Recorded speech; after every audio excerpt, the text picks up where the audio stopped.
ഈ പ്രോഗ്രാമിൽ എനിക്ക് സംസാരിക്കാൻ അവസരം തന്ന ഈ പ്രോഗ്രാമിൻ്റെ സംഘാടകരോടും നമുക്കെല്ലാവർക്കും സംസാരിക്കാനും വന്നിരിക്കാനും പരസ്പരം ബന്ധം സ്ഥാപിക്കാനും ഒരു പ്ലാറ്റ്ഫോം ഉണ്ടാക്കി തന്ന എസെൻസ് ഗ്ലോബലിനോടും നന്ദി പറയുന്നു. ഞാൻ എന്നെ പരിചയപ്പെടുത്താം. എൻ്റെ പേര് ഷമീർ. ഞാൻ ഒരു NIT കാലിക്കറ്റ് ഗ്രാജുവേറ്റാണ്. പറഞ്ഞ പോലെ ഒരു ടെലികോം ഇൻഡസ്ട്രിയിൽ സോഫ്റ്റ്വെയർ ഡെവലപ്മെൻറ്റ് ആർക്കിടെക്റ്റായിട്ട് ജോലി ചെയ്യുന്നു. യഥാർത്ഥത്തിൽ ഇന്ന് നമ്മൾ വല്ല AI കുറിച്ചോ അല്ലെങ്കിൽ നമ്മൾ എല്ലാവരും ഇന്ന് വ്യാപകമായിട്ട് ഉപയോഗിക്കുന്ന ടെക്നോളജി അല്ലെങ്കിൽ നമ്മുടെ കമ്പനികളിലൊക്കെ റിസർച്ച് ലാബിൽ നമ്മൾ പുതുതായിട്ട് എന്തൊക്കെ റിസർച്ച് ചെയ്യുന്നു എന്നുള്ള കാര്യങ്ങളൊക്കെ സംസാരിക്കേണ്ട ഈ കാലഘട്ടത്തിലും കാലഹരണപ്പെട്ട ഈ മതവിശ്വാസത്തെ പറ്റി ബോധവൽക്കരണം നടത്തേണ്ട ഒരു ഗതികേടിലാണ്. അത് ഞാൻ നിങ്ങളോട് സോറി പറയുന്നു.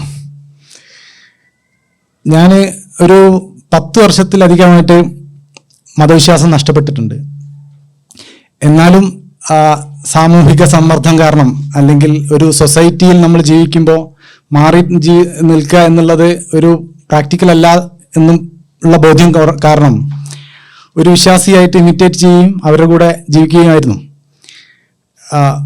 കോവിഡിന് ശേഷം പിന്നീട് ഒരു ഭൂരിഭാഗവും ഡിറ്റാച്ച്ഡായി. കഴിഞ്ഞ 3-4 വർഷമായിട്ട് പൂർണ്ണമായിട്ടും ഡിറ്റാച്ച്ഡായി ഒരു പൂർണ്ണ സ്വതന്ത്ര ചിന്തകനാണെന്ന് സ്വയം അവകാശപ്പെടുകയാണ്.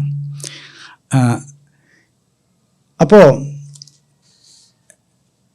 നമ്മൾ പറഞ്ഞ പോലെ പല മതവിശ്വാസം, പ്രത്യേകിച്ച് ഇസ്ലാം മതവിശ്വാസം നമ്മുടെ കേരളത്തിലും ലോകത്താകമാനവും സൊസൈറ്റിയുടെ ഗ്രാസ് റൂട്ടിലേക്ക് ആഴ്ന്നിറങ്ങി ജനങ്ങളെ ഒരു നീരാളി കൈകളുകൊണ്ട് വരിഞ്ഞു മുറുക്കി കെട്ടിയ പോലെ ജനങ്ങളെ കീഴ്പ്പെടുത്തിയിരിക്കുന്ന ഒരു അവസ്ഥയാണ്.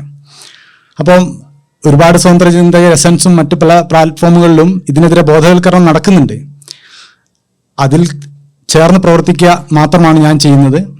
കൂടുതൽ ആളുകൾ ഇതൊക്കെ മനസ്സിലാക്കുന്നുണ്ട് എന്ന് സമൂഹത്തെ ബോധ്യപ്പെടുത്തുക മാത്രമാണ് ഞാൻ ഉദ്ദേശിക്കുന്നത്. അല്ലാതെ ഈ ഒരു പ്രസംഗം കൊണ്ട് ഇസ്ലാമിനെ ഇല്ലാതാക്കാനോ ഇസ്ലാമിനെ ഡിഫൈൻ ചെയ്യാനോ എന്നുള്ള ഒരു വ്യാമോഹമൊന്നും എനിക്കില്ല.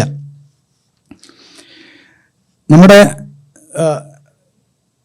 കേരളത്തിലെ ഗ്രാമങ്ങളിലും പറഞ്ഞ പോലെ ലോകത്താകമാനം ഇസ്ലാമിൻ്റെ കഠിനമായ ആചാര അനുഷ്ഠാനങ്ങൾ കൊണ്ട് ബുദ്ധിമുട്ടുന്ന ഒരുപാട് ജനങ്ങളുണ്ട്. പ്രത്യേകിച്ചും പാവപ്പെട്ട സാധുക്കളായ ജനങ്ങൾ, സമ്പത്തുള്ളവരും അധികാരമോ മറ്റ് സ്ട്രെങ്തോ ഉള്ളവർ അവരുടേതായ പവർ ഉപയോഗിച്ച് അവരുടേതായ ഒരു പ്രൈവസിയിൽ അവർ ജീവിതം എൻജോയ് ചെയ്യുമ്പം ഈ പാവപ്പെട്ട സാധുക്കളായ ജനങ്ങൾ ഇതിൻ്റെ മതനിയമങ്ങളും കഠിനമായ നിയമങ്ങളും ആ മതത്തിൻ്റെ ചട്ടക്കൂടുകൾ അവർക്ക് മേൽ അടിച്ചേൽപ്പിച്ച റെസ്ട്രിക്ഷൻസും കാരണം അവരുടെ ജീവിതം വളരെ ദുസ്സഹമായി പോകുന്നുള്ള പൂർണ്ണ ബോധ്യമുള്ളത് കൊണ്ടാണ് ഇന്ന് ഞാനിവിടെ ഇങ്ങനെ ഒരു ടോപ്പിക്ക് എടുത്ത് സംസാരിക്കാൻ മുതിർന്നത്. അപ്പോൾ ഇസ്ലാം ഒരു വൈകി ഓടുന്ന വണ്ടി എന്നുള്ളത് ആ ടോപ്പിക്കിൽ തന്നെ വളരെ വ്യക്തമാണ്.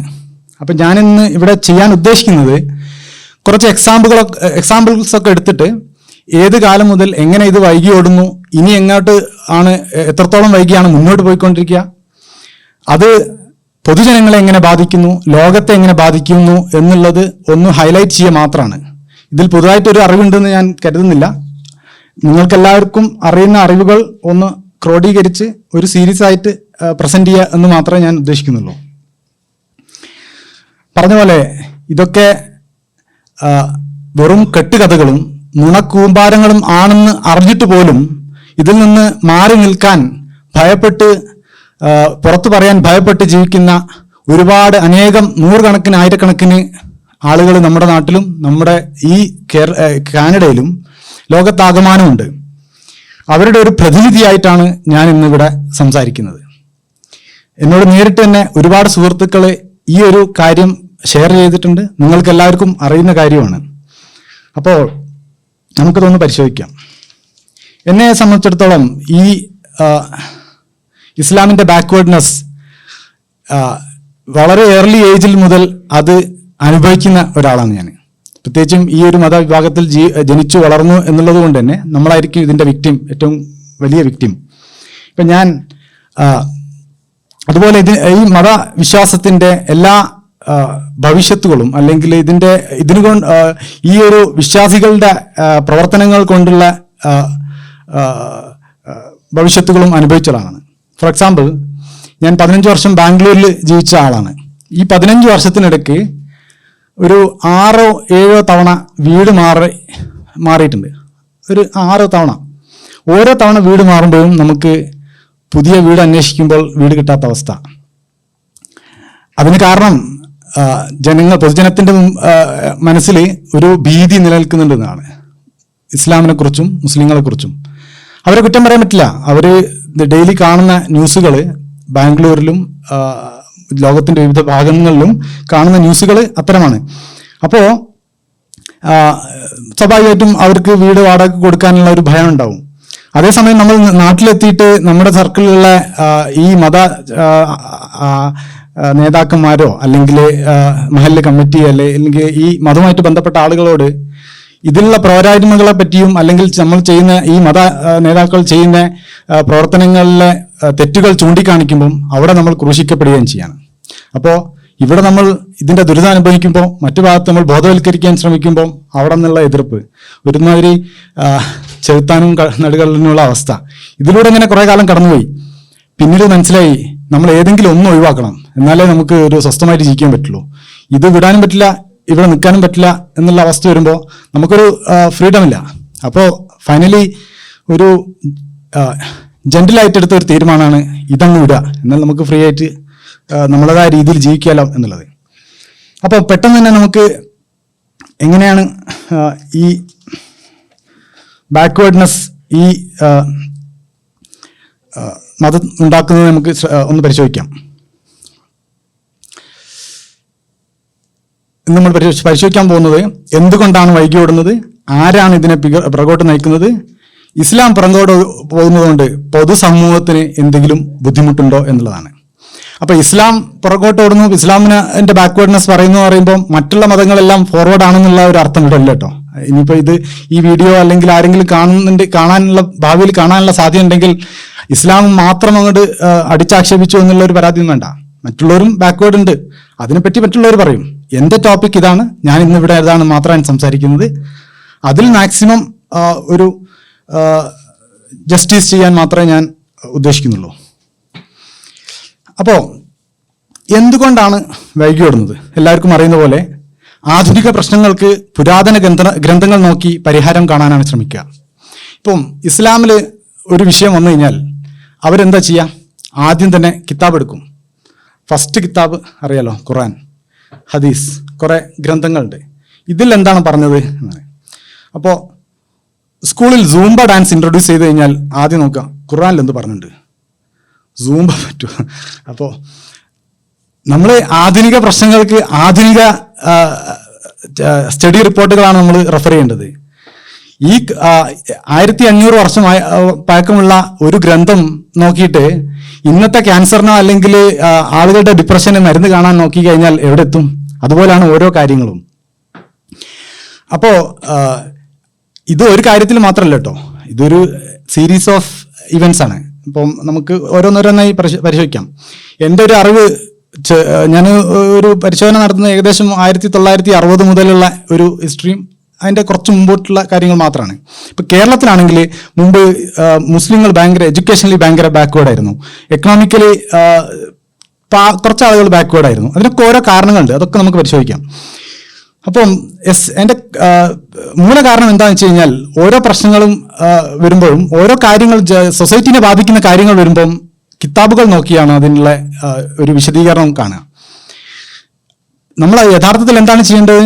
നമ്മൾ ഓരോ കാര്യങ്ങൾ വരുമ്പോഴും അതിൻ്റെ ബന്ധപ്പെട്ട പഠന റിപ്പോർട്ടുകളും ജേർണൽസോ അല്ലെങ്കിൽ മറ്റ് റിസർച്ച് പേപ്പേഴ്സുകളൊക്കെയാണ് നോക്കിയിട്ട് അത് നമ്മളെ ജനങ്ങളെ എങ്ങനെ ബാധിക്കുന്നു, അത് സൊസൈറ്റിക്ക് എങ്ങനെ ഗുണകരമായിട്ട് ഉപയോഗിക്കാൻ പറ്റും, അതിനുള്ള ദോഷങ്ങളുണ്ടോ, അതാണ് നമ്മൾ പരിശോധിക്കേണ്ടത്. പക്ഷേ നിർഭാഗ്യവശാൽ ഇസ്ലാമിന് ഒരു വലിയ പുരോഹിത ഗുണ്ടാ സംഘമുണ്ട്. ഗുണ്ടാ സംഘം ഞാൻ മനഃപൂർവ്വം ഉപയോഗിച്ചാട്ടോ, അല്ലാതെ ആക്സിഡന്റ് വന്നല്ല. അതെന്തുകൊണ്ടാണ് ഗുണ്ടാ സംഘം എന്ന് പറയുന്നത് ഞാൻ ലാസ്റ്റ് PPT പറയുകയും ചെയ്യും. അവരുടേതായ രീതിയിൽ ഈ കിതാബുകൾ വായിക്കുന്നു. ആ പുരോഹിതന്മാർ ഏത് സംഘടനയുടെ ഭാഗമാണോ അവർക്ക് അനുയോജ്യമായ രീതിയിൽ അതിനെ ഇന്റർപ്രറ്റ് ചെയ്യുന്നു, ഡിഫൈൻ ചെയ്യുന്നു, എന്നിട്ട് ഒരു നിയമം അല്ലെ ഒരു ഫത്വ അങ്ങോട്ട് പാസ്സാക്കുന്നു. അതാണ് ചെയ്യുന്നത്. അപ്പൊ നമുക്കൊരു എക്സാമ്പിൾസ് വെച്ചിട്ട് ഒന്ന് പരിശോധിക്കാം. ഞാൻ ചുമ്മാ കളവ് പറയാണെന്നുള്ളതൊന്നും നോക്കാണല്ലോ. ഇത് അബ്ദുള്ള ഇബ്നു ബാസ് എന്ന് പറഞ്ഞ ഒരു സൗദി ഗ്രാൻഡ് മുഫ്തി ആയിരുന്നു. അദ്ദേഹം 1990 തോന്നുന്നു മരണപ്പെട്ടത്. ഗ്രാൻഡ് മുഫ്തി എന്ന പേര് കേൾക്കുമ്പോൾ ഇന്ത്യയിലും കുറെ ഗ്രാൻഡ് മുഫ്തികളൊക്കെ ഉണ്ട്, അത് നമുക്ക് ബോധ്യപ്പെടും. ഇദ്ദേഹം 1966 ഒരു ഫത്വ പുറപ്പെടുവിച്ചു. ഭൂമി ഉരുണ്ടതാണോ എന്നുള്ള ഒരു ടോപ്പിക് വന്നപ്പം അദ്ദേഹം ഒരു ആർട്ടിക്കിൾ എഴുതി, ഭൂമി ഉരുണ്ടതല്ല, ഭൂമി പരന്നതാണ്. മാത്രമല്ല ഭൂമി കറങ്ങുന്നില്ല, ഭൂമി ഇങ്ങനെ സ്റ്റേബിളായി നിൽക്കും മാത്രമാണ്, സൂര്യൻ മാത്രമേ കറങ്ങുന്നുള്ളൂ എന്ന്. അപ്പം അതിന് ഒരു സബ്സ്റ്റാൻഷിയേറ്റ് ചെയ്ത എവിഡൻസ് ആൾ കാണിച്ചത് ഖുർആനിലൊരു വാചകമുണ്ട്, വശംസു തജ്രി, അത് വെച്ചിട്ടാണ്. ഖുർആനിൽ ഇങ്ങനെ പറയുന്നുണ്ട്, അതുകൊണ്ട് അങ്ങനെ തന്നെയാണ്, അതിലൊരു മാറ്റമില്ല. 1966 കേട്ടോ. പൈതഗോറസും അരിസ്റ്റോട്ടലും കൊളംബസും ഒക്കെ ഈ കാര്യം മുന്നോട്ട് വെച്ചതും കൊളംബസ് ലോകം മൊത്തം കറങ്ങിയിട്ട് ഇത് സ്ഥിരീകരിച്ചതും ഏത് വർഷത്തിലാണ്? Pythagoras 6th century BC, Aristotle 330 BC, Columbus 1492 മൊത്തം കറങ്ങിയിട്ട് ഇത് സ്ഥിരീകരിക്കുകയും ചെയ്തു. അപ്പോൾ 1966 ഇത്തരം ആനമണ്ടത്തരം വിളിച്ചു പറയാൻ ഒരു മടിയില്ലാതെ, അല്ലെങ്കിൽ ഒരു രാജ്യത്തിന്റെ ഗ്രാൻഡ് മുഫ്തി ഇങ്ങനെ ഒരു ആർട്ടിക്കിൾ എഴുതുകയാണ്. ഇദ്ദേഹം ഇസ്ലാമിക് യൂണിവേഴ്സിറ്റി ഓഫ് മദീനയുടെ വൈസ് പ്രസിഡന്റും ആയിരുന്നു. അപ്പൊ ഇത്തരം ആളുകൾ ആണ് സമൂഹത്തെ മാനേജ് ചെയ്യുന്നത്. ഇതൊരു എക്സാമ്പിളാണ്. ഇനി കേരളത്തിലെ കാര്യം ഓർക്കാം. വിദ്യാഭ്യാസപരമായിട്ട് മുസ്ലിം കമ്മ്യൂണിറ്റി കേരളത്തിൽ വളരെ പിന്നോക്കമായിരുന്നു. ഇപ്പം ഞാനൊക്കെ കോളേജിൽ പോകുന്ന സമയത്ത് +2 കഴിഞ്ഞ് അല്ലെങ്കിൽ 10ാം ക്ലാസ്സിൽ ഞങ്ങളെ ഒരു ലക്ഷ്യം തന്നെ 10ാം ക്ലാസ് പാസ്സാകുക, ഗൾഫ് പോവുക എന്നുള്ളത് മാത്രമാണ്. അപ്പം ഞാനൊക്കെ അതിൽ നിന്ന് മാറി സഞ്ചരിച്ച അപൂർവം ചില വ്യക്തികളാണ്. ഇന്ന് വളരെ മാറ്റം വന്നു, അത് നമുക്ക് നോക്കാം. ഇന്ത്യയിൽ മുമ്പ് ഇസ്ലാം മത വിശ്വാസികൾക്കിടയിൽ ഒരു ഇംഗ്ലീഷ് വിദ്യാഭ്യാസത്തിനുള്ള വിലക്കുണ്ടായിരുന്നു. അതിന് കാരണം ബ്രിട്ടീഷുകാർക്കെതിരെ ഒരു ഖിലാഫത്ത് പ്രസ്ഥാനത്തിന്റെ ഭാഗമായിട്ട് ബ്രിട്ടീഷുകാരോടുള്ള എതിർപ്പ് പ്രകടിപ്പിച്ച് അവർ അന്നത്തെ ഓട്ടോമൻ സാമ്രാജ്യത്തിനോട് കൂറ് കാണിച്ചുകൊണ്ട് അവർ അന്നത്തെ പുരോഹിതന്മാര് പാസാക്കിയ ഒരു ഫത്വന്റെ ഭാഗമാണ് ഇംഗ്ലീഷ് വിദ്യാഭ്യാസത്തിനെതിരെയുള്ള വിലക്ക്. ഇംഗ്ലീഷ് നരകത്തിന്റെ ഭാഷ എന്നാണ് അന്ന് അവർ പറഞ്ഞത്. അതോടുകൂടി ആളുകൾ ഇംഗ്ലീഷ് വിദ്യാഭ്യാസം നിന്നു മദ്രസ എന്നുള്ള ഒരു സിസ്റ്റത്തിലേക്ക് നിന്ന്. നമ്മുടെ കേരളത്തിലെ മദ്രസ സിസ്റ്റം അല്ല, കേരളത്തിന് പുറത്തുള്ള ഉത്തരേന്ത്യയിലുള്ള മദ്രസ സിസ്റ്റം. ആളുകൾ പള്ളിയിൽ ജീവിക്കുന്നു, പഠിക്കുന്നു, മതപഠനം മാത്രം. ഇന്ന് കുറച്ചുകൂടി മാറ്റം വന്നു, ഭൗതിക വിദ്യാഭ്യാസം അതിൽ ചേർത്തിട്ടുണ്ട്. അതുപോലെ പെൺകുട്ടികൾക്കുള്ള വിദ്യാഭ്യാസ വിലക്ക്, അതിനുള്ള തെളിവ് ഞാൻ കാണിച്ചു തരാം. പെൺകുട്ടികൾക്ക് എഴുത്ത് പഠിക്കുന്നതിനുള്ള വിലക്കുണ്ടായിരുന്നു. ഇന്നത്തെ സമസ്ത എല്ലാ പ്രശ്നം വരുമ്പോഴും പത്രസമ്മേളനം വിളിച്ചിട്ട് ഞങ്ങൾ പറയും പോലെ ചെയ്തില്ലെങ്കിൽ കാണിച്ചിരാടെന്ന് പറയുന്ന സമസ്തന്റെ ആളുകൾ അന്ന് പെൺകുട്ടികളുടെ വിദ്യാഭ്യാസ വിലക്കിന് ഫത്വ ഇറക്കിയത് ഞാൻ കാണിച്ചു തരാം. അതുപോലെ നിയമവിദ്യാഭ്യാസത്തിനുള്ള വിലക്ക്, അങ്ങനെ പലതരം വിലക്കുകൾ വിദ്യാഭ്യാസത്തിൽ ഉണ്ടായിരുന്നു. ഇത് 1930 ഇന്നും നിലനിൽക്കുന്ന സമസ്ത ഇറക്കിയൊരു ഫത്വയാണ്. എന്താ വെച്ചാൽ ഇതിന്റെ മലയാളം താഴുണ്ട്. പെൺകുട്ടികൾക്ക് എഴുത്തു പഠനം കൊടുക്കുന്നത് ശിർക്കാണ്, അതുകൊണ്ട് നമ്മളെ കൗമിലുള്ള പെൺകുട്ടികൾക്ക് വിദ്യാഭ്യാസം കൊടുക്കരുത് എന്നുള്ള ഔദ്യോഗികമായിട്ട് ഇന്ന് നിലനിൽക്കുന്ന ഈ സമസ്ത തന്നെ 1930 പുറപ്പെടുവിച്ചാണ്. ഇന്ന് അവർ പറയും ഞങ്ങളാണ് കേരളത്തിലെ വിദ്യാഭ്യാസ പുരോഗതിക്ക് അല്ലെ മുസ്ലിം കമ്മ്യൂണിറ്റിന്റെ വിദ്യാഭ്യാസ പുരോഗതിക്ക് ചുക്കാൻ പിടിച്ചതെന്ന്. ഇവരാണ് ഈ സമൂഹത്തിനെ പിന്നിലാക്കിയത്, വർഷങ്ങളോളം പിന്നിലാക്കിയത്. ഇപ്പം അവർ തന്നെ അവകാശപ്പെടുന്നു ഞങ്ങളാണ് മുന്നോട്ട് നയിക്കുന്നത്. വേറെ ഇൻസിഡൻറ്റ്, ഇത് നിങ്ങളെല്ലാവരും കണ്ടിട്ടുണ്ടാവും. ഒരു പെൺകുട്ടി 10ാം ക്ലാസ്സിലാണോ അതോ +2 ഫുൾ A+ നേടിയതിന് അവാർഡ് വാങ്ങാൻ ഒരു വേദിയിലേക്ക് കടന്നു വന്നപ്പോൾ അവിടെ സമസ്തൻ്റെ സെക്രട്ടറി പ്രസിഡന്റാണ് പച്ച ഷാൾ അണിഞ്ഞ വ്യക്തി. അദ്ദേഹം ആ പെൺകുട്ടിനെ തിരിച്ചയക്കുകയും പരസ്യമായിട്ട് ആ വേദിയിൽ നിന്ന് അപമാനിക്കുകയും ചെയ്ത ഒരു വീഡിയോൻ്റെ ഒരു ക്ലിപ്പാണിത്. എന്നിട്ട് പറഞ്ഞത്, ആരാടാ ആ പെൺകുട്ടിനെ ഇങ്ങോട്ട് വിളിച്ച് ഇനി അങ്ങനെ കാണിച്ചതെന്ന് ഞാൻ കാണിച്ചു തരാടാന്ന്. ഇനി മീഡിയ ബാൻ. ഒരു 80s 90s വരെ നമ്മുടെ ന്യൂസ് ചാനലുകളിലോ ന്യൂസ് ഡിബേറ്റുകളിലോ നിങ്ങൾക്ക് ഒരു മുസ്ലിം വ്യക്തിനെ കാണാൻ കഴിയുണ്ടായിരുന്നില്ല. 90-95 വരെയൊക്കെ അങ്ങനെ തന്നെയായിരുന്നു. എൻ്റെ ചെറുപ്പത്തിൽ ഞാൻ വളരെ ഓർക്കുന്നുണ്ട്. പല കാര്യങ്ങളിലും മുസ്ലിം ജനവിഭാഗം അതിൻ്റെ ഒരു പ്രതിസ്ഥാനത്ത് നിൽക്കുമ്പം അറ്റ്ലീസ്റ്റ് അതിനെ ഡിഫെൻഡ് ചെയ്യാൻ പോലും ഒരു വ്യക്തി ആ ന്യൂസ് അവർ ചർച്ചയിൽ വരാറുണ്ടായിരുന്നില്ല. ഞാനൊരു വിശ്വാസി ആയതുകൊണ്ട് തന്നെ എനിക്ക് അതിൽ വളരെയധികം ഒരു രോഷം ഉണ്ടായിരുന്നു. അതിൻ്റെ തെറ്റോ ശരിയോ എന്നുള്ളതിനേക്കാൾ ഉപരി ഈ ഭാഗത്തുനിന്ന് സംസാരിക്കാൻ ഒരാളില്ലല്ലോ എന്നുള്ളൊരു വിഷമം. അപ്പോൾ ഇതിൻ്റെ ഒരു കാരണം, നമുക്ക് TV കാണൽ ഹറാമാണ്, സിനിമ കാണൽ ഹറാമാണ്. അതുകൊണ്ട് ബേസിക്കലി വീഡിയോ ക്യാപ്ചർ ചെയ്യൽ ഹറാമാണ്. അപ്പോൾ അതുകൊണ്ട് തന്നെ അതുമായിട്ട് ബന്ധപ്പെട്ടുള്ള എല്ലാ മീഡിയാസും നമുക്ക് ഹറാമാണ്. ഇപ്പം എനിക്ക് ഓർമ്മയുണ്ട്, എൻ്റെ ഒരു ബന്ധു സൗദി അറേബ്യയിൽ നിന്ന് അറൗണ്ട് 90s ഒരു TV കൊണ്ടുവന്ന് സൗദിയിൽ നിന്ന് വരുമ്പോൾ. അപ്പോൾ പുള്ളി വീട്ടിൽ നിന്ന് കരിപ്പൂർ എയർപോർട്ടിൽ ഇറങ്ങിയിട്ട് എന്താ ചോദിച്ചാൽ ആ TV വേറൊരു അവരെ ആൻറ്റീൻ്റെ വീട്ടിൽ TV വെച്ചിട്ട് ബാക്കിയുള്ള ലഗേജുമായിട്ടാണ് വീട്ടിലേക്ക് വന്നത്. കാരണം വീട്ടിലേക്ക് കയറി വരുമ്പോൾ അന്നത്തെ കാലത്ത് ഗൾഫിൽ നിന്ന് വരിക എന്ന് പറഞ്ഞു കഴിഞ്ഞാൽ ഒരു സംഭവമാണ്. അതുകൊണ്ട് തന്നെ വീട്ടിലെ ഫാദറും ഗ്രാൻഡ് ഫാദറും ബാക്കിയുള്ള കുടുംബാംഗങ്ങളൊക്കെ ഉണ്ടാവും റിസീവ് ചെയ്യാൻ. അപ്പോൾ TV ആയിട്ട് അങ്ങോട്ട് കയറി വന്നു കഴിഞ്ഞാൽ നേരെ വിട്ടോളം അറിയും. അത് പേടിച്ചിട്ട് അദ്ദേഹം ആ TV അന്ന് ബന്ധുവിൻ്റെ വീട്ടിൽ വെച്ചിട്ട് വീട്ടിലേക്ക് വരികയും പിന്നീട് സാവധാനത്തിൽ ഒരു 1-2 ആഴ്ച എടുത്തിട്ട് ഒരു ദിവസം പാതിരാത്രി വീട്ടിലെല്ലാവരും ഉറങ്ങിയ സമയത്ത് ജീപ്പിൽ പോയിട്ട് ആ TV കൊണ്ടുവന്ന് അന്ന് മച്ചുംപുറത്ത് അപ്സ്റ്റെയറിലുള്ള റൂമിൽ കൊണ്ടുവച്ചു. ഇപ്പോൾ ഇന്നെന്താ അവസ്ഥ? യൂട്യൂബ് ചാനലാണ് എല്ലാ മല്ലകൾക്കും എന്നിട്ട് മാർക്കറ്റിംഗ് ആണ്. എൻ്റെ ചാനൽ സബ്സ്ക്രൈബ് ചെയ്യൂ, ഇന്ന ചാനൽ സബ്സ്ക്രൈബ് ചെയ്ത് കഴിഞ്ഞാൽ ഇത്ര സ്ഥലത്തല്ലേ കൂലി കിട്ടും, സ്വർഗത്തിലേക്ക് ടിക്കറ്റ് യൂട്യൂബ് വഴിയാണ് ഇപ്പം കൊടുക്കുന്നത്. അപ്പോൾ ഇതിന്റെ ഒരു ബാക്ക്വേർഡ്നെസ് നമ്മൾ ഇത് അനുഭവിച്ച ആളുകൾക്ക് അറിയാൻ പറ്റും. ഇപ്പോൾ ഇന്നത്തെ ഒരു 40+ ഏജുള്ള ആൾക്കാർക്ക് മനസ്സിലാവാൻ പറ്റും. നമുക്ക് അന്ന് ഈ ഇസ്ലാം മത വിഭാഗം വളരെ പ്രതിസ്ഥാനത്തിരിക്കുന്ന പല സമയത്തും അതിനെ ഡിഫെൻഡ് ചെയ്യാൻ പറ്റിയ ഒരാളെ പോലും സൃഷ്ടിക്കാതെ ഇത്രയും ബുദ്ധിമുട്ട് സഹിപ്പിച്ചിട്ട് ഇപ്പം അതെല്ലാം ഹലാലായി. ബാങ്കിങ് ഇൻട്രസ്റ്റ് തെറ്റാണെന്നുള്ള ഒരു വിശ്വാസമുണ്ട്.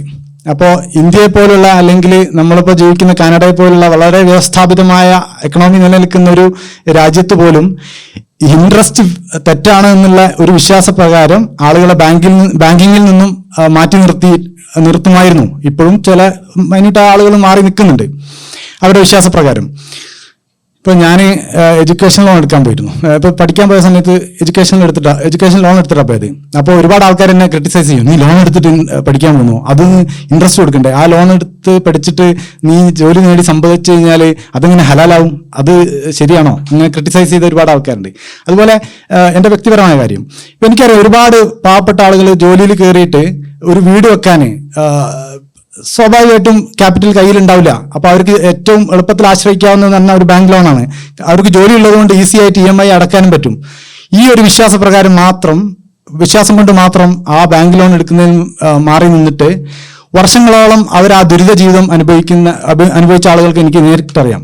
ഈ ഒരു വിശ്വാസപ്രകാരം അങ്ങനെ അവിടെയും ഇത് വൈകി ഓടിപ്പിക്കുകയാണ്. മ്യൂസിക് ബാൻ, വിനോദം നമുക്ക് തീരെ പറ്റില്ല കേട്ടാ. അപ്പോൾ പല പണ്ഡിതന്മാരെയും പ്രസംഗം കേട്ടില്ലേ, മ്യൂസിക് ഒരു ഉപകാരമില്ലാത്ത സാധനം മ്യൂസിക് എന്ന് പറഞ്ഞേ. ഇത്ര വലിയ തമാശ നോക്കി. നമുക്ക് മ്യൂസിക്കിനെ പോലെ ഒരു പ്രക്ഷുബ്ധമായ ഒരു സാഹചര്യത്തിൽ ഒരു അരമണിക്കൂർ നമ്മളെ മൈൻഡിനെ ഒന്ന് കാം ചെയ്യാൻ പറ്റുന്ന ഒരു സംഭവം ഉണ്ട് എന്നുള്ളത് മനസ്സിലാക്കാനും ശ്രമിക്കാനുള്ള സാമാന്യ ബുദ്ധി പോലും ഇല്ലാത്തൊരു പണ്ഡിത സമൂഹമായി പോയല്ലോ എന്നുള്ളതിലുള്ള ഒരു ദുഃഖം, അതിനോട് ഞാൻ സോറി പറയുന്നു. അപ്പോൾ അതാണ് നമ്മളെ ഫേസ്ബുക്കിൽ പല പണ്ഡിതന്മാരും സമൂഹത്തിന് വേണ്ടിയിട്ട് ഒരു സോറി ഞാൻ പറയും, അതുപോലെ ഞാനും പറയുന്നു നിങ്ങൾക്ക് വേണ്ടി. അപ്പോൾ നമ്മൾ പറയും വിനോദം സിനിമാ നടൻ മമ്മൂട്ടിയിലെ പ്രേം നസീർ ഇപ്പോൾ സിനിമയിൽ അഭിനയിച്ചില്ലേ അത് മുസ്ലിം അല്ലേ എന്ന് ചോദിക്കും. അവര് ഈ സമൂഹത്തിന്റെ വിലക്കുകൾ മറികടന്നിട്ട് അവര് സ്വയം പ്രയത്നത്തിലും ഡിഫെൻഡ് ചെയ്തിട്ടും സ്വയം വിൽ പവർ ഉപയോഗിച്ചിട്ടാണ് ഈ രംഗത്ത് നിന്നതും അവര് ഒരു സ്റ്റാറായി മാറിയും. ഇന്നെല്ലാം നോർമലൈസായി. ഇന്നിപ്പോൾ ഇഷ്ടംപോലെ ഡയറക്ടേഴ്സും ആക്ടേഴ്സ് മ്യൂസീഷ്യൻസ് എല്ലാവരും ഉണ്ട്. പണ്ട് അങ്ങനെ ആയിരുന്നില്ല. ഒരു 80s ഒരു സിനിമാ നടൻ എന്ന് പറഞ്ഞു കഴിഞ്ഞാൽ അവരെ പള്ളിയിലേക്ക് കയറ്റുപോലും ഉണ്ടായിരുന്നില്ല. ഞാൻ കേട്ടിട്ടുണ്ട്, എത്രത്തോളം വസ്തുത അറിയില്ല. ഒരു പ്രമുഖ നടൻ ഇന്ന് നമ്മളെ കേരളത്തിലെ ഒരു പ്രമുഖ നടൻ ഒരു 90s സമയത്ത് ഒരു പള്ളിക്ക് വലിയൊരു തുക ഡൊണേറ്റ് ചെയ്തപ്പോൾ അവർ റിജക്ട് ചെയ്തു പോലും. പുള്ളി അത് കൊണ്ടുപോയിട്ട് ഗുരുവായൂർ അമ്പലത്തിൽ ഒരു ആനനെ വാങ്ങിച്ചു കൊടുത്തു. അത് ശരിയാണെന്ന് ഞാൻ പറയുന്നില്ല കേട്ടോ, രണ്ടും ഈക്വലി മണ്ടത്തരാണ്. പക്ഷെ ഇവിടെ റിജക്ട് ചെയ്യപ്പെട്ടു, മറ്റവരത് ആക്സെപ്റ്റ് ചെയ്തു എന്നുള്ളൊരു ഫാക്ട് അവിടെ ഉണ്ടെന്നുള്ളൂ. അപ്പോൾ മ്യൂസിക് ബാൻഡിനെ പറ്റി അല്ലെങ്കിൽ സംഗീതത്തിനെ പറ്റി അധികകാലം മുമ്പൊന്നല്ല ആളുകൾ പ്രസംഗിച്ചത്. ഇപ്പോൾ അടുത്തുള്ള വളരെ അടുത്ത കാലത്ത് തന്നെ വലിയ പോപ്പുലറായ പ്രസംഗന്മാർ മ്യൂസിക്കിനെതിരെ സംസാരിച്ച് നമുക്ക് യൂട്യൂബിൽ കാണാൻ പറ്റും. അതെ, പേര് ഞാൻ പറയാൻ ഇവിടെ ഉദ്ദേശിക്കുന്നില്ല. അപ്പം എല്ലാവർക്കും അറിയാം. വിനോദം കായികം അതും നമുക്ക് തീരെ പറ്റില്ല കേട്ടോ. അപ്പോൾ ഈ എന്താ പറയുക, പ്രത്യേകിച്ച് പെൺകുട്ടികൾ ഈ ഓടുകയെ ചാടുകയൊക്കെ ചെയ്ത് കഴിഞ്ഞാൽ പല ബയോളജിക്കൽ പ്രശ്നങ്ങളുണ്ടാവും. അതുപോലെ എന്താ പറയുക, അവരെ ഈ വിർജിനിറ്റി നഷ്ടപ്പെടും എന്നൊക്കെ പറയുന്നത്. അതുപോലെ എന്താ പറയുക, പൊട്ടിത്തെറി കൂടി പോവും, പൊട്ടിത്തെറി ചാടിപ്പോവും. അതുപോലെ അങ്ങനെ കുറേ പ്രശ്നങ്ങളുണ്ട്. അപ്പോൾ ഇതിൻ്റെ ഒരു ഉദാഹരണമാണ് ഈ റീസെൻ്റ് ആയിട്ട് Max7 എന്ന് പറഞ്ഞിട്ട് ഒരു ടീം ഒരു എക്സസൈസ് കൂട്ടായ്മ നാട്ടിൽ രൂപീകരിച്ചു. നമുക്കിവിടെ കാനഡയിൽ ഇഷ്ടംപോലെ സ്പോർട്സ് സെൻറ്റേഴ്സ് ഉണ്ട്, അതുപോലെ ഒരുപാട് ജിമ്മുകളുണ്ട്, എല്ലാം ഉണ്ട്. നമുക്ക് പിന്നെ കായികമായിട്ട് അല്ലെ ഫിറ്റ്നസ് നിലനിർത്താനുള്ള ഒരുപാട് ഓപ്ഷൻ ഉണ്ട്. പക്ഷെ കേരളത്തിൽ അങ്ങനെയല്ല. നമ്മുടെ നാട്ടിൽ നമുക്ക് ഗ്രാമപ്രദേശങ്ങളിൽ ഫിറ്റ്നസ് സെന്ററുകളില്ല, ഒരു ജോഗിങ് ട്രാക്ക് പോലുമില്ല, ഇത്തരം ഒരു ഫെസിലിറ്റി ഇല്ല. അപ്പൊ ഈ ഒരു സാഹചര്യത്തിൽ കുറച്ച് ഫിറ്റ്നസിന് എൻതൂസിയാസ്റ്റിക് ആയ കുറച്ച് ആളുകൾ ചേർന്ന ഒരു കൂട്ടായ്മയാണ് ചെറുതായി തുടങ്ങിയ Max7. ഇന്ന് കേരളത്തിൽ ഉടനീളമൊക്കെ ഉണ്ട്. അപ്പോൾ അതിന് ഭയങ്കര പ്രചാരം കിട്ടി. അത് കഴിഞ്ഞിട്ട് പ്രചാരം കിട്ടിയപ്പോൾ ആളുകൾക്ക് സംശയം, ഇവന്മാരിപ്പം ഈ എക്സസൈസിനാണോ പോകുന്നത്, പള്ളിയിൽ വരുന്നില്ലല്ലോ. അപ്പോൾ ഒരു ഗ്രാൻഡ് മുഫ്തി അതിനെപ്പറ്റി കമന്റ് ചെയ്തു, ഞങ്ങൾക്ക് മനസ്സിലാവുന്നുണ്ട് ഇതൊക്കെ എന്താണ് നടക്കുന്നതെന്ന്. അപ്പോൾ മനസ്സിലായോ, അവിടെയും പിന്നോട്ടാണ് വലിക്കുന്നത്, പുരോഗമനമല്ല. ഇതെന്തറിയോ, ഈ മുസ്ലിം ലീഗിന്റെ ഒരു സമ്മേളനത്തിൽ ഒരു മാപ്പിള ഗാനമേളാണ്, ഹലാലായ ഗാനമേള. അത് നടത്തിയിട്ട് പോലും ഇവിടെ സമസ്ത അവർക്ക് വാണിംഗ് കൊടുത്തു. പിറ്റേ ദിവസം പത്രസമ്മേളനം നടത്തുന്നതാണ് ഈ റൈറ്റിലുള്ള ഇമേജ്. ലെഫ്റ്റിലുള്ള മലപ്പുറത്ത് ഒരു മുസ്ലിം ലീഗിന്റെ സമ്മേളനത്തിൽ നടത്തിയ ഒരു പരിപാടിന്റെ വീഡിയോന്റെ ഒരു സ്ക്രീൻഷോട്ടാണ്. നിങ്ങൾ മനസ്സിലാക്കേണ്ടത്, മുസ്ലിം ലീഗ് പറഞ്ഞു കഴിഞ്ഞാൽ കേരളം ഭരിക്കുന്ന ഒരു വെച്ചാൽ ഭരണം കിട്ടുമ്പോൾ UDF ഭരണം കിട്ടുമ്പം ഒരുപാട് ഡിപ്പാർട്ട്മെന്റ് ഭരിക്കുന്ന ഒരു പാർട്ടിയാണ്. നമ്മുടെ പൊതുസമൂഹത്തിന്റെ ടാക്സ് ഫണ്ട് വിനിയോഗം ചെയ്യുന്ന ഒരു പാർട്ടിയാണ്. ആ പാർട്ടിന്റെ ഐഡിയോളജി ഇങ്ങനെ ആവാൻ പാടുണ്ടോ? അപ്പോൾ അല്ലെങ്കിൽ ആ പാർട്ടി, അങ്ങനത്തെ ഒരു രാഷ്ട്രീയ പാർട്ടി ഒരു യാഥാസ്ഥിക ടീമിന്റെ കടിഞ്ഞാണിൽ തൂങ്ങിയിട്ടാണോ പ്രവർത്തിക്കേണ്ടത്? നമ്മൾ ചിന്തിക്കേണ്ടതുണ്ട്. ഇവിടെ ഇത് വേറൊരു തമാശാണ്. ഇപ്പം രാവിലെ പള്ളിയിൽ സുബഹിക്കുന്ന പിള്ളേരെ കിട്ടുന്നില്ല എന്നുള്ളൊരു പരാതി പരിഹരിക്കാൻ വേണ്ടിയിട്ട് ഒരു പള്ളീൻ്റെ അപ്സ്റ്റെയറിൽ ടർഫൊക്കെ ഉണ്ടാക്കിയിട്ട് പള്ളി കമ്മിറ്റി ഒരു സ്പോർട്സിനുള്ള ഫെസിലിറ്റി ഒക്കെ ഉണ്ടാക്കി. നല്ല കാര്യം.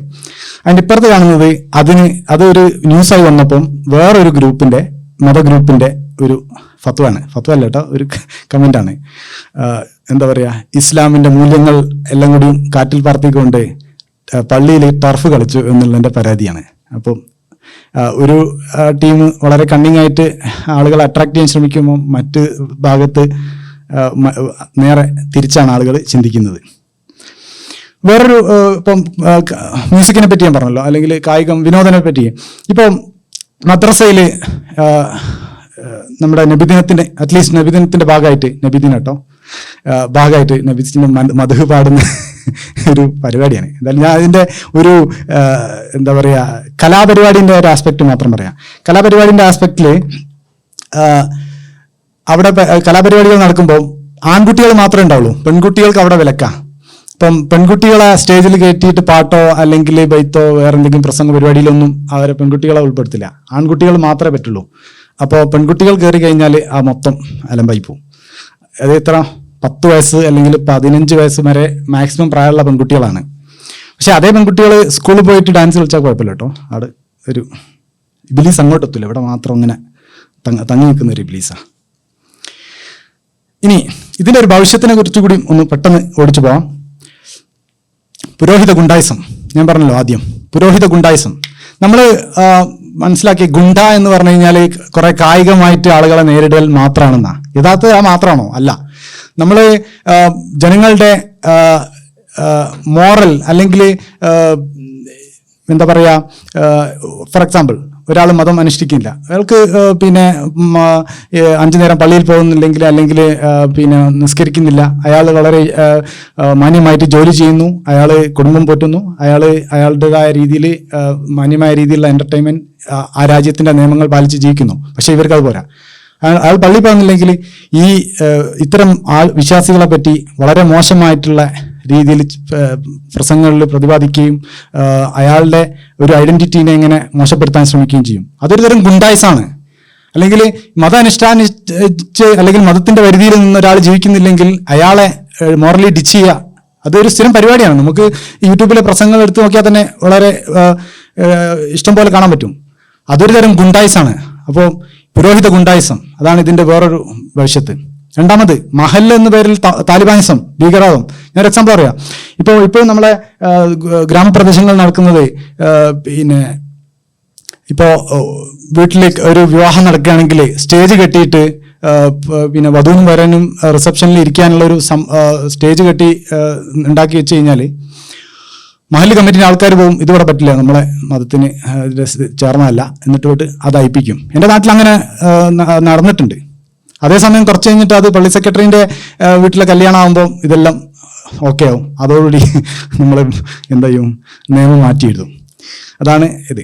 അപ്പോൾ ഇത് മാത്രമല്ല, പലതരം കാര്യങ്ങൾ. ഇപ്പോൾ ഒരാൾ പിന്നെ അവിടെ ഒരു എൻ്റർടൈൻമെൻറ്റ് ക്ലബ്ബ് ഒരു പ്രദേശത്ത് തുടങ്ങി കഴിഞ്ഞാൽ മഹല്ല് ഇടപെടും, ഇതിവിടെ പറ്റില്ല, ഇത് നമ്മളെ ആ ഒരു കൾച്ചറിനെ ബാധിക്കും. എന്നിട്ട് ഒരു തരം താലിബാനിസം, ഭീകരവാദം. ഇപ്പൊ ഭീകരവാദം എന്ന് പറഞ്ഞു കഴിഞ്ഞാൽ വളരെ അണ്ടർ എസ്റ്റിമേറ്റ് ചെയ്ത ഒരു വേർഡാണ്. നമ്മൾ വിചാരിക്കുക കുറെ ആൾക്കാരെ പോയിട്ട് വെടിവെച്ച് കൊല്ലുക അല്ലെങ്കിൽ പിന്നെ ആക്രമണം നടത്തുക മാത്രമാണ് ഭീകരവാദം. ഭീകരവാദം അത് മാത്രമല്ല, ഈ കേരളത്തിന്റെ മുക്കുമൂലയിലും ഗ്രാമങ്ങളിലെ ആളുകളെ പലതരത്തിലെ മാനസികമായി ടോർച്ചർ ചെയ്യുന്നത് ഒരു തരം ഭീകരവാദമാണ്.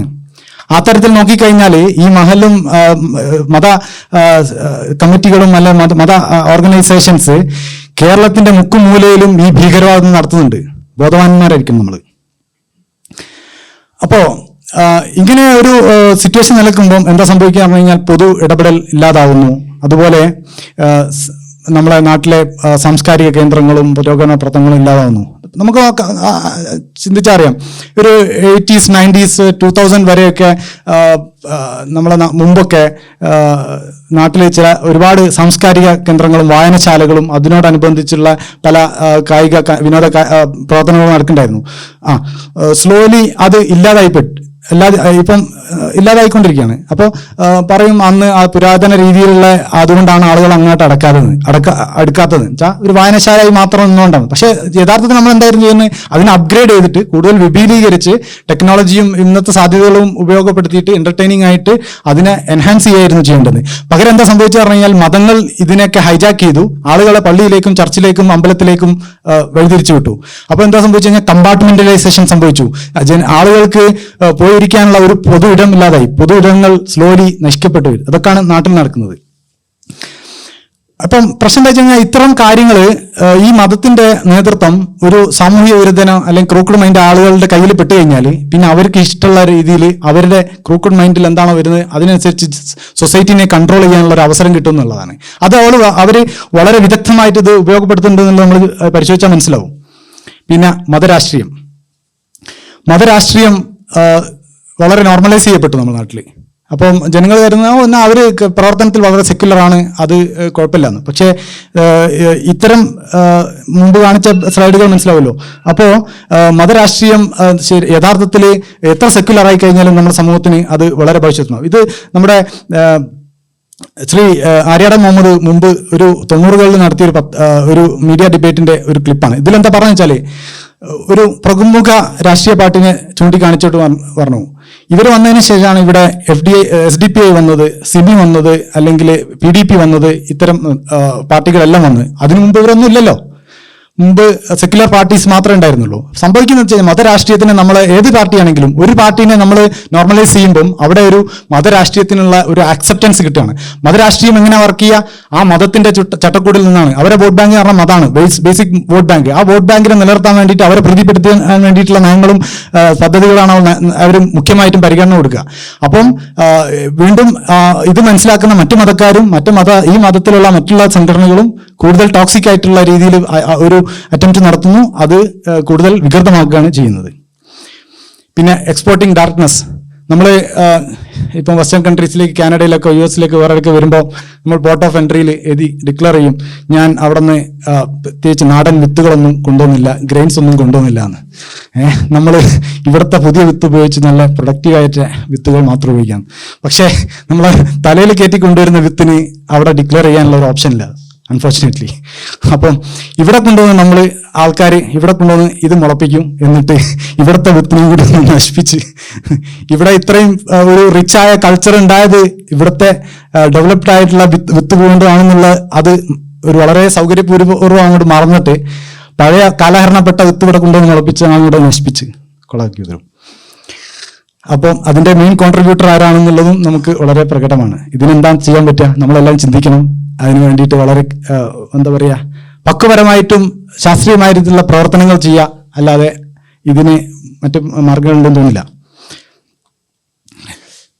Social conflict. ഇപ്പോൾ നമ്മളൊരു ജനറലായിട്ട് ഒരാൾ മതത്തിനെ വിമർശിച്ചു കഴിഞ്ഞാൽ ആദ്യം അതിൽ ഇടപെടുക ഇസ്ലാം മത പുരോഹിതന്മാരാണ്. അപ്പോൾ ഇപ്പം അതിനുള്ള ഒരുപാട് എക്സാമ്പിൾ. അപ്പോൾ സന്തോഷ് ജോൺ ചോളന്മാർ ഏകദേശം 1 വർഷം മുമ്പാണ് തോന്നുന്നു ഒരു മതങ്ങളെ മൊത്തത്തിലൊന്ന് കുറഞ്ഞ്.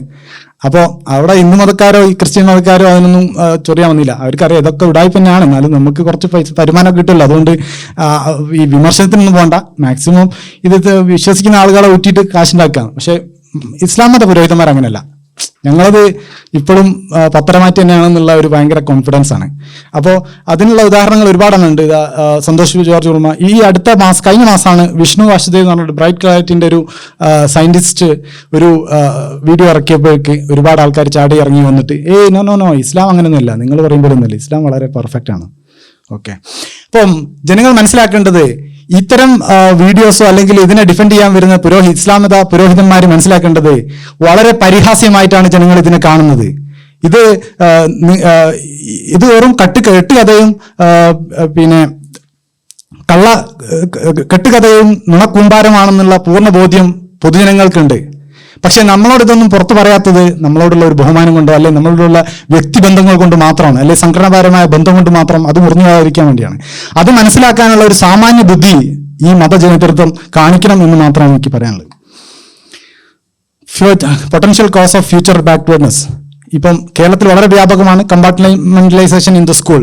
അത് വെസ്റ്റേൺ കൺട്രീസിലേക്കും ഇവിടെ നടന്നുകൊണ്ടിരിക്കുകയാണ്. സംഭവിക്കുന്നത് വെച്ച് കഴിഞ്ഞാൽ കുട്ടികൾ 1ാം ക്ലാസ് മുതൽ അല്ലെങ്കിൽ LKG മുതൽ അവരുടേതായ മത സ്ഥാപനങ്ങളിൽ മാത്രമാണ് പഠിക്കാൻ പോകുന്നത്. അവിടെ എന്താ സംഭവിക്കുന്നത്? ഒരു കമ്പാർട്ട്മെന്റലൈസേഷൻ നടക്കുകയാണ്, ഒരു മിസ്ട്രസ്റ്റ് ഡെവലപ്പ് ചെയ്യാണ്. അത് വന്ന് എന്താ സംഭവിക്കുന്നത്? അവർ കൂടുതലും അവരുടേതായ പിന്നെ മതാനുഷ്ഠാനങ്ങളും കാര്യങ്ങളും ഈ അന്ധകാരം മാത്രം പ്രാക്ടീസ് ചെയ്യുന്നു. ഭാവിയിൽ ജനറലായിട്ട് കിട്ടേണ്ട കുറെ ക്വാളിറ്റീസ്, മറ്റുള്ളവർക്ക് നിന്ന് പകർന്നു കിട്ടേണ്ട ക്വാളിറ്റീസ് അവർ നഷ്ടപ്പെടുകയാണ്. അത് അവരെ ബാക്ക്വേർഡ്നെസ്സിലേക്കാണ് നയിക്കുക. അതുപോലെ ഒരുപാട് സമയം ഈ മതകാര്യങ്ങൾക്ക് ഈ ഒരു ഗുണമില്ലാത്ത ഈ അന്ധകാരം പേരാൻ വേണ്ടിയിട്ട് ഒരുപാട് സമയം വേസ്റ്റ് ചെയ്യാണ്. സമയവും ചിന്തയാണല്ലോ നമ്മൾ ഏറ്റവും വലിയ അസറ്റ്. അത് അവർ നഷ്ടപ്പെടുത്തുന്നു. അതോടുകൂടി അവർ ബാക്ക്വേർഡായി മാറും. അത് ആ കമ്മ്യൂണിറ്റിനെ മാത്രമല്ല ബാധിക്കുന്നത്, അതിന് ചുറ്റും നിൽക്കുന്ന എല്ലാവരെയും അത് ബാധിക്കും. അപ്പോൾ ഒരു സമൂഹത്തിൽ 20%, 25% ആളുകൾ ഒരു വളരെ മോശമായ രീതി അല്ലെങ്കിൽ വളരെ ബാക്ക്വേർഡായിട്ട് പോകുമ്പോൾ അതിന്റെ ഒരു റിഫ്ലക്ഷൻ മറ്റുള്ളവർക്കും ഉണ്ടാവും. അതുകൊണ്ടാണ് ഇവിടെ ഇങ്ങനെ പബ്ലിക്കായിട്ട് ഇത് പറയേണ്ടി വരുന്നത്. അപ്പൊ നമുക്ക് എന്ത് ചെയ്യാൻ പറ്റും? നമ്മൾക്ക് സംസാരിച്ചുകൊണ്ടിരിക്കാം. സംസാരിച്ചുകൊണ്ടിരിക്കുമ്പോൾ മാറ്റങ്ങൾ വരുന്നുണ്ട്. ഇപ്പോൾ 10 വർഷം മുമ്പുള്ള സിറ്റുവേഷൻ അല്ല ഇന്ന്. ആളുകൾ ഒരുപാട് പേര് സംസാരിച്ചുകൊണ്ടിരിക്കുമ്പോൾ അതിനെ ഡിഫെൻഡ് ചെയ്യാൻ വരുന്നവർക്ക് പോലും വാക്കുകൾ മുട്ടുന്ന അവസ്ഥ ഉണ്ട്. അതുകൊണ്ട് നമ്മൾ കൂടുതൽ സംസാരിച്ചുകൊണ്ടിരിക്കും, നമ്മൾ ഇതിന് മാറ്റം വരുത്തും. തീർച്ചയായും മാറ്റം ഉണ്ടാവും.